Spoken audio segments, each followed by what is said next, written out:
ಮಹಾಭಾರತದಲ್ಲಿ ಭೀಷ್ಮ ಪಿತಾಮಹ ಎಂದರೆ ಶೌರ್ಯ, ತ್ಯಾಗ ಮತ್ತು ಧರ್ಮದ ಪ್ರತೀಕ. ಆದರೆ ಅವರಿಗೆ ದೊರೆತಿದ್ದ ಒಂದು ಅಪರೂಪದ ವರದ ಬಗ್ಗೆ ನಿಮಗೆ ಗೊತ್ತೇ? ಭೀಷ್ಮರು ತಮ್ಮ ಮರಣದ ಸಮಯವನ್ನು ತಾವೇ ನಿರ್ಧರಿಸಬಹುದಾಗಿತ್ತು.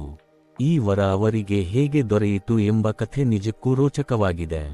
ಹಸ್ತಿನಾಪುರದ ರಾಜನಾಗಿದ್ದ ಶಂತನು ಮಹಾರಾಜನಿಗೆ ಗಂಗಾದೇವಿಯಿಂದ ದೇವವ್ರತ ಎಂಬ ಪುತ್ರನು ಜನಿಸಿದನು.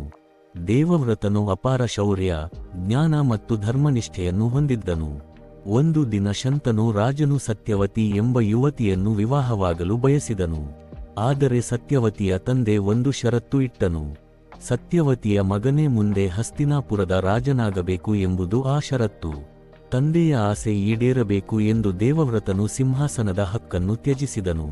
ಆದರೆ ಅಷ್ಟಕ್ಕೆ ನಿಲ್ಲದೆ ತಾನು ಜೀವನಪೂರ್ತಿ ಬ್ರಹ್ಮಚರ್ಯ ವ್ರತ ಪಾಲಿಸುವುದಾಗಿ ಭೀಕರ ಪ್ರತಿಜ್ಞೆ ಮಾಡಿದನು. ದೇವತೆಗಳೇ ಬೆಚ್ಚಿ ಬೀಳುವಷ್ಟು ಕಠಿಣವಾದ ಈ ಪ್ರತಿಜ್ಞೆಯನ್ನು ಕಂಡು ಎಲ್ಲರೂ ಆಶ್ಚರ್ಯಪಟ್ಟರು.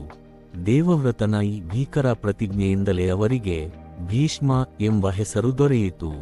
ತನ್ನ ಮಗನ ಇಂತಹ ಮಹಾನ್ ತ್ಯಾಗವನ್ನು ಕಂಡ ಶಂತನು ಮಹಾರಾಜನು ಅತ್ಯಂತ ಸಂತೋಷಗೊಂಡನು.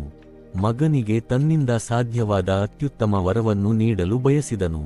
ಆಗ ಶಂತನು ದೇವವ್ರತನಿಗೆ ಒಂದು ಅಪೂರ್ವ ವರವನ್ನು ನೀಡಿದನು. ನಿನಗೆ ಯಾವಾಗ ಮರಣ ಬರಬೇಕು ಎಂಬುದನ್ನು ನೀನೇ ನಿರ್ಧರಿಸಬಹುದು. ನೀನು ಬಯಸುವವರೆಗೂ ಮರಣ ನಿನ್ನನ್ನು ಸಮೀಪಿಸುವುದಿಲ್ಲ.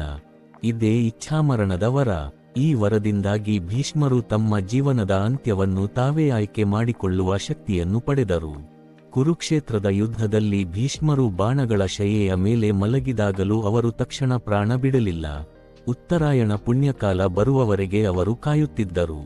ಅವರು ಬಾಣಗಳ ಶಯ್ಯೆಯಲ್ಲಿದ್ದಾಗ ಯುಧಿಷ್ಠಿರನಿಗೆ ಧರ್ಮ, ರಾಜನೀತಿ ಮತ್ತು ಜೀವನದ ಅನೇಕ ಮಹತ್ವದ ವಿಚಾರಗಳನ್ನು ಬೋಧಿಸಿದರು. ಕೊನೆಗೆ ಉತ್ತರಾಯಣ ಕಾಲ ಬಂದಾಗ ತಮ್ಮ ದೇಹವನ್ನು ತ್ಯಜಿಸುವ ಸಮಯ ಬಂದಿದೆ ಎಂದು ಅರಿತು ಭೀಷ್ಮರು ತಮ್ಮ ಇಚ್ಛೆಯಂತೆ ಪ್ರಾಣತ್ಯಾಗ ಮಾಡಿದರು.